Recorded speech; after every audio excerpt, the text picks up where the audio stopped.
Ivonne San Saturnino, responsable político de H. Bildu Araba. Bueno, muy buenos días. Bueno, Gemma.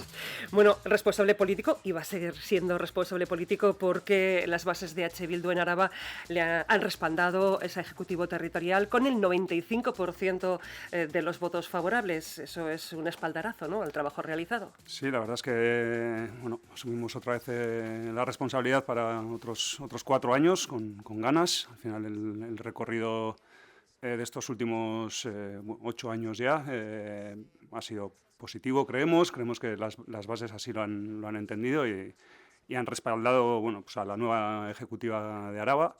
Estamos muy contentos con el respaldo y contentas con el respaldo recibido y creemos que es una ejecutiva además que de alguna manera compagina pues experiencia y renovación con algunas caras nuevas y otras que continúan. Entonces muy contentos así. ¿Como caras nuevas destacamos a? Pues Andrea Ferrer en la responsabilidad de organización interna y Unai Gochi en política municipalista. Junto con ellos y ellas pues continúan Rebeca Martínez de Compañón en comunicación y Xavier Goicuría en política institucional. El 95% de los votos han dicho que sí. Por cierto, ¿el porcentaje de votantes ha sido alto? Ha sido bastante alto, sí, para lo que suelen ser estos procesos, sí. Y yo sí destacaría que en este congreso de Euskal Herria Bildu, es cierto que ha sido un congreso, digamos, tranquilo. De alguna manera, pues el hecho de que el recorrido de estos últimos años ha sido positivo para la formación y hemos ido creciendo. De alguna manera ha facilitado un congreso tranquilo, pero también ha sido un congreso con contenidos profundos, sobre todo en lo que tiene que ver con la ponencia política y la ponencia organizativa, ¿no? Y igual por resumir en un titular lo que venimos a decir en la ponencia política, hacemos una afirmación basada en 2 hechos que nosotros creemos incontestables. Y el primero es que pues las políticas neoliberales que abrazó Occidente durante las últimas décadas han llegado al límite y de alguna manera están agotadas esas políticas neoliberales y que el Estado autonómico, el Estado de las autonomías también ha llegado a un límite, ¿no? Y sobre esas 2 afirmaciones planteamos que hace falta un nuevo proceso nacional, pues que de alguna manera desarrolle nuevas políticas antineoliberales y de justicia social y demás, y junto con eso un proceso gradual de soberanía en el que vayamos avanzando en la soberanía de nuestro país. Vamos a ir desgranando esos 2 ámbitos, pero antes, queda pendiente la mesa política, la cita para formar ya la mesa política de Araba y la determinación de quién va a ser el responsable o la responsable político de Gasteiz, del municipio de Vitoria. Sí, en este congreso ha habido una variación con respecto al congreso anterior y lo primero que se ha hecho y en la votación de este pasado fin de semana ha sido ratificado, los propios bilkides han decidido, a propuesta de la mesa política saliente, la constitución de una nueva mesa política. Es decir, la ponencia organizativa no se daba por hecho la creación de la mesa política de Araba, tenía que decidirlo los y las bilkides. Han decidido también por un 95% que Araba necesita una mesa política y a partir de ahora iniciaremos el proceso de definir esa mesa política y sus componentes. Y entre los componentes y las componentes pues también estará la persona que lleve la responsabilidad política de la ciudad. Que son dos citas y 2 temas a solucionar dentro de unas semanas. Entiendo que tiene que ser algo breve en el tiempo, ¿no? Sí, en semanas, en un par de meses, como mucho estará resuelto el asunto. Sí. Vamos a centrarnos primero en la información local, porque sin duda alguna la actualidad la ha marcado también EH Bildu desde el viernes, según el acuerdo en las zonas de bajas emisiones que ustedes ya definitivamente han aprobado. El área de prioridad residencial se va a instaurar, pero va a ser dentro de un año y los residentes no van a tener solo un año para cambiar de coche si es que no tienen la categoría B o superior, sino que van a tener 2 años. ¿Esos 2 matices hubiesen sido suficientes desde el principio para apoyarlas o es que los plazos ya apremiaban y en tanto el Ministerio desde Madrid y Europa decían se acaba el plazo? Hay otro elemento más que es las exenciones por renta, que también había que, en el nuevo planteamiento, en la nueva ordenanza, había que renovarlas anualmente y se ponen al nivel del resto de exenciones y también hay que renovarlas trianualmente, si no me equivoco. A ver, el proceso de la ordenanza de zona de bajas emisiones, bueno, como todo el mundo sabe, en noviembre Euskal Herria Bildu con su voto aprobó esa aprobación inicial de la ordenanza. Y lo cierto es que durante estos 3 meses no ha habido comunicación con el Gobierno de ningún tipo, hasta que creo que la semana pasada se hace público la ordenanza definitiva, y ahí lo que contemplamos es que ha habido modificaciones sustanciales sobre lo acordado en noviembre y que hay algunos elementos que son los que tú has enunciado pues no estaban en la ordenanza y eran fundamentales para Euskal Herria Bildu. En ese momento, bueno, pues la situación es complicada porque no respaldamos el planteamiento que ha hecho el Gobierno. A partir de ahí se establecen cuáles son los criterios de Euskal Herria Bildu para aprobar la ordenanza. Se abre una fase de negociación, se aceptan las propuestas de Euskal Herria Bildu y, por lo tanto, pues aprobaremos esa ordenanza. Y se hizo de manera rápida, porque fue publicar, decir a EH Bildu, no, esto no es lo que aprobamos en noviembre, y en pocas horas prácticamente se dijo, sí, estas propuestas, estas modificaciones que ahora aprueba EH Bildu, ¿sería ahora mismo el mismo proyecto que aprobaron en noviembre o ha cambiado algo?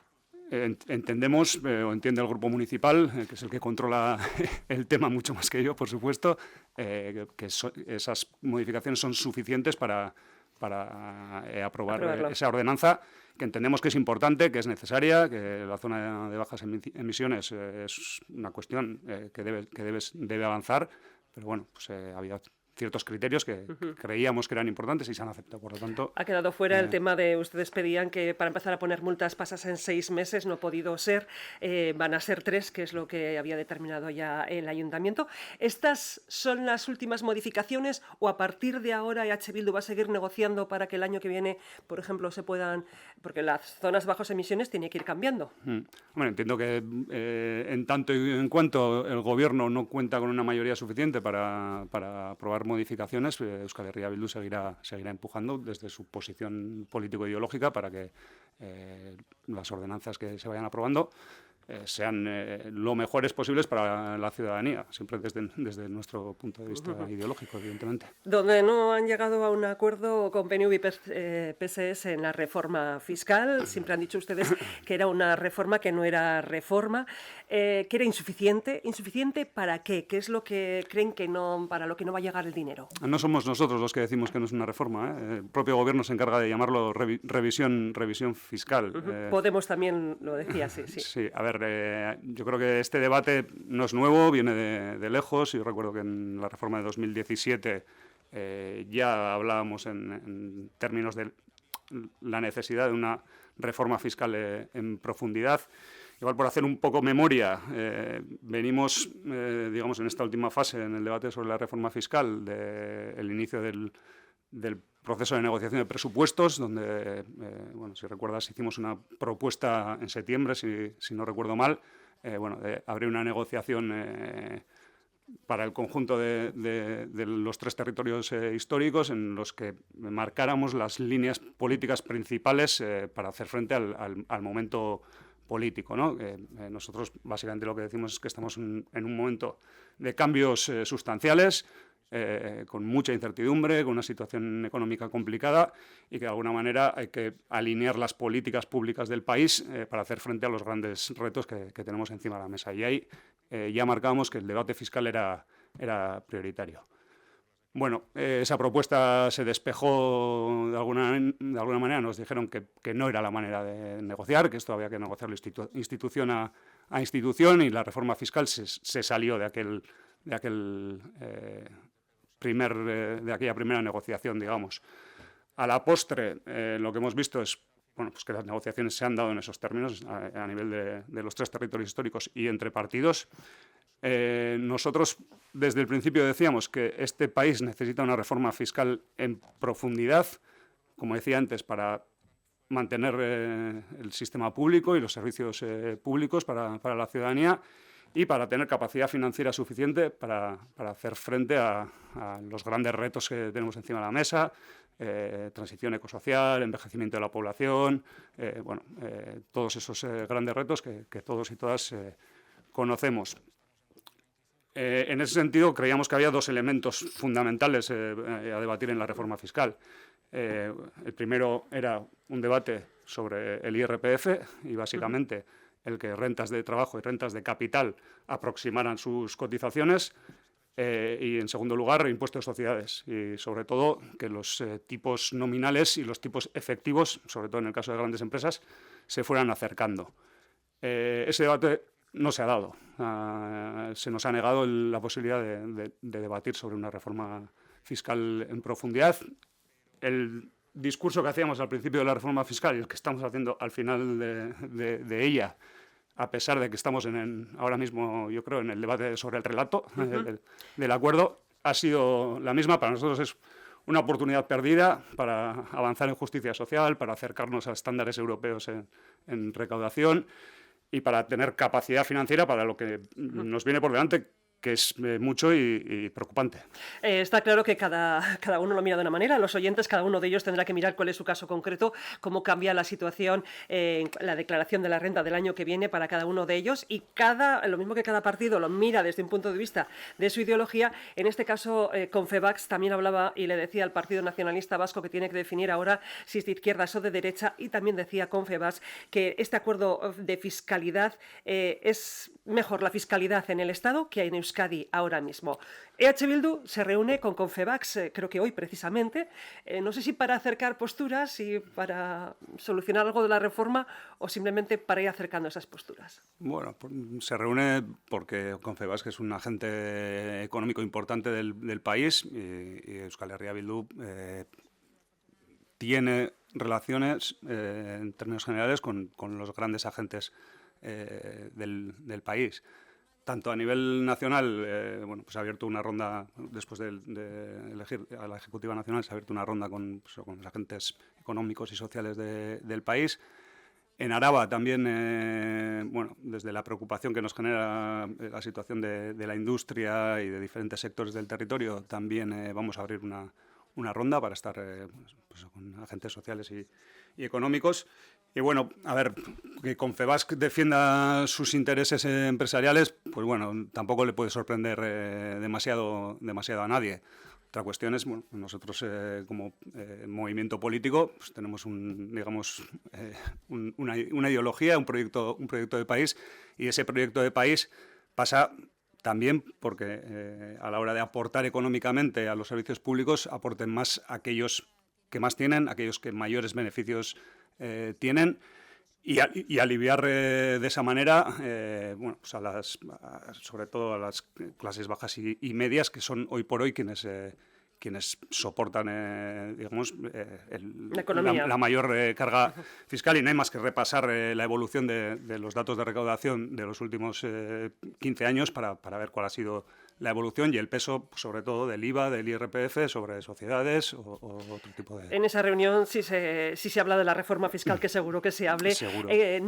No creo, si no le gusta mucho a Confebask la reforma fiscal que ha salido elegida, creo que la que ustedes proponían tampoco. Bueno, no sé, hablando se entiende la gente, ¿no? Entiendo que nosotros tenemos una posición razonada y razonable y que tampoco es tan difícil de entender. Ya digo, antes me comentaba, para nosotros la pena de este debate es que al final hemos perdido una oportunidad. La última reforma fue en 2017, han pasado 8 años, no sabemos cuándo vendrá la siguiente reforma, pero creemos que realmente no se cambia estructuralmente gran cosa. Hay un convenio de deducciones pues que de alguna manera afectarán a ciertas personas para pagar menos, sobre todo. Y creemos que también en ese sentido se está haciendo un discurso peligroso. Es decir, este sábado en el Parlamento de las Ondas oía, ¿no?, un debate sobre si la gente va a tener más dinero en los bolsillos. Claro, nosotros creemos que ese discurso es peligroso porque desde las instituciones y desde los partidos políticos, deberíamos hacer un esfuerzo para valorar lo que supone aportar económicamente a los servicios públicos y que de alguna manera todos y todas tengamos acceso a una vida digna, y eso solo se hace mediante los servicios públicos que soportan las instituciones a través de la recaudación fiscal. Y también de la industria. ¿Apostaría H. Bildu, por ejemplo, por más intervención pública para ayudar a empresas? Y hablamos, por ejemplo, ahora del caso de Aiaraldea, la situación que tienen varias empresas de la zona. ¿Con más intervención pública? Sin lugar a dudas, ese ha sido nuestro discurso históricamente. Antes hablaba, ¿no?, en la ponencia política decimos que hay un fracaso de las políticas neoliberales que se regían por un principio rector, ¿no?, que es el mercado se autorregula. El tiempo ha demostrado que el mercado no se autorregula, que el mercado lo que nos ha traído es a una situación de mayores injusticias y a los límites del planeta. Nosotros siempre hemos defendido que desde lo público hay que intervenir el mercado, hay que intervenir el mercado de vivienda, hay que apostar por la industria estratégica del país, y que hay que, de alguna manera, hacer políticas en ese sentido. Creemos que durante los últimos años esa reflexión se ha instalado a nivel de la Unión Europea, y ahí está el informe Draghi y otra serie de informes. Incluso el gobierno vasco ha virado, digamos, su política histórica, bueno, pues con el Fondo Soberano Fincatus y, de alguna manera, pues lo que ha pasado con Talgo, y bueno, apostando por intervenir también desde lo público en la industria.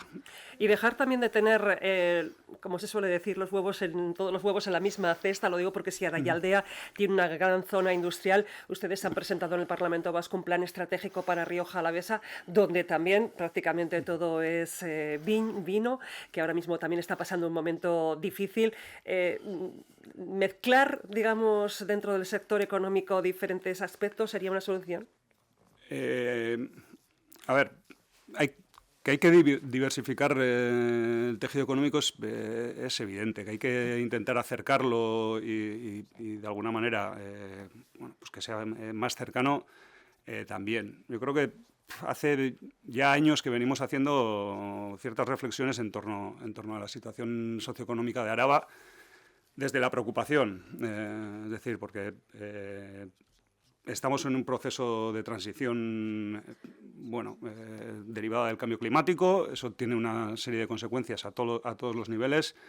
Y yo me acuerdo ya que hace años que hablábamos, bueno, pues que la zona de Aiaraldea estaba soportada en el oil and gas, que evidentemente necesitaba de una transformación en las próximas décadas, que toda la zona de la llanada se soporta en la industria, sobre todo el automóvil, con Mercedes, pero también la aeronáutica, con Aernova, también dependientes de los combustibles fósiles y también necesitadas de transformación, que el sector primario del territorio está en una situación muy complicada, con un problema de renovación generacional, con problemas de calidad de vida y de condiciones laborales dignas. Y en Rioja Alavesa llevamos también más de una década hablando de los problemas para comercializar el vino de Rioja Alavesa, la necesidad de diferenciación, de apostar por la calidad y demás. Son sectores fundamentales del territorio que necesitan una transformación y que necesitan de un empuje también público para hacer esas transformaciones. A partir de ahí, y ya sé que me enrollo, con Aiaraldea, en 2018 planteamos una ponencia en el Parlamento para debatir sobre la situación socioeconómica y hacer un plan estratégico. Todavía hoy el plan estratégico no está en marcha, hay que acelerar. Y en Rioja Alavesa, vista la situación no solo del vino, sino también, bueno, de carencias de servicios evidentes, vivienda, formación, estudios y demás, hemos planteado la necesidad de crear una ponencia en el Parlamento. Es cierto, y creo que no es casualidad, que Gobierno vasco y Diputación han puesto en marcha, por su parte, un proceso para avanzar en un plan estratégico de ese tipo. De momento, lo que vamos a hacer es participar en ese proceso que han puesto en marcha y dar, digamos, tiempo a ver bueno, qué es lo que da de sí ese proceso. Estaremos vigilantes, aportaremos en positivo. Si va bien, bienvenido sea, porque lo importante no es quien lo impulse, sino que se lleve adelante. y si vemos que no alcanza los mínimos exigibles, pues volveremos a reactivar la petición de una ponencia. Me quedan pocos minutos, 3 minutos, pero quería preguntar por lo menos de 2 temas más. ¿Qué está pasando en Aramayo? Para empezar, el PNV ha denunciado irregularidades en las cuentas del ayuntamiento por la Kultur Etxea. Dice que lleva más de una década pagando sin contrato más de 50.000 euros. ¿Qué está pasando? Pues lo cierto es que hay un par de contrataciones en el ayuntamiento que no han sido renovadas y están mal hechas, digamos. El propio gobierno municipal fue el que, siendo consciente de ello, inició un proceso de negociación con tanto los trabajadores de la Kultur Etxea como con la técnica de medio ambiente, creo que es. Al iniciar ese proceso se hizo pública la situación, a partir de ahí la oposición lo cogió para, de alguna manera, desgastar al gobierno. Ahora mismo la situación es que se está negociando con los y las trabajadoras para tratar de dar solución a una situación que no era correcta y que hay que corregir. Y esa es la situación a día de hoy. O sea, que ahora mismo lo que trabajan es para subsanar el problema y afrontar la denuncia que les presenta el PNV en este caso, ¿no? Bueno, sí, no, sobre todo lo que nos preocupa más que la denuncia política del PNV es, bueno, pues solucionar la situación de los trabajadores y las trabajadoras y dar, digamos, legalidad a una situación que no era correcta. Tendría 1000 preguntas para hacerle, pero tenemos que hablar también de ese aberri egun askatasunaren nazioa gara, somos la nación de la libertad, el próximo 20 de abril en Pamplona. Lo que quieren es reivindicar una república vasca de iguales, entre iguales. ¿Cómo debemos entender esto? Básicamente lo que venimos reivindicando históricamente. A nadie se le escapa que el objetivo de Euskal Herria Bildu es construir una república vasca de libres e iguales. Y eso es lo que reivindicaremos el 20 de abril en Iruña. Llevamos ya, yo creo que esta es la tercera edición de la Berri Eguna que convoca EH Bildu y bueno, pues al final no deja de ser pues un día de reivindicación, de celebración y de fiesta, y ahí nos juntaremos y lo celebraremos. Y hablarán de la próxima mesa política y de los próximos retos, porque hablamos de menos de 2 años, hay también elecciones. Hay que empezar a pensar ya en los ayuntamientos. No sé si tienen algún problema en algún ayuntamiento ahora mismo.